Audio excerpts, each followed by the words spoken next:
Of course, I knew before I started writing Tiggy where part of her story was going to be set, the magnificent Highlands of Scotland. I was lucky enough to find the perfect estate to visit, Allerdale near the tiny village of Ardgay, so I moved up there and began to write. And as I did so, it was the strangest feeling as I realised that Tiggy was the sister who was most like me. Out of all my locations, waking up to see the snowy glen laid out in front of me was not only inspirational, but a joy, and I literally lived and breathed Tiggy's story.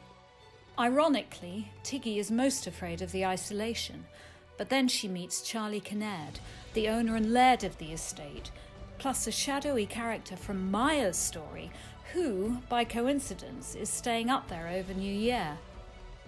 As she cares for her wildcats, her life becomes far more dramatic than she could ever have imagined.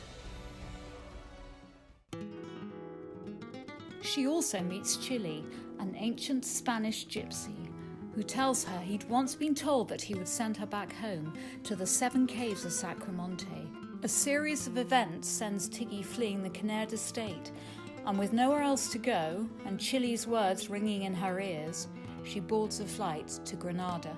Both myself and Tiggy were awed by Sacromonte, the gypsy caves hewn out of rock to become their homes when they were banished from the main city.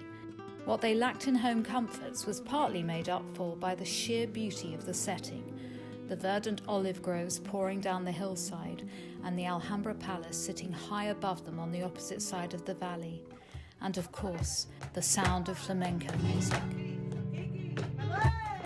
As Tiggy hears the story of Maria and her daughter Lucía, destined to become the most famous flamenco dancer of her time, she also begins to trust in her own gift, handed down from generations before her.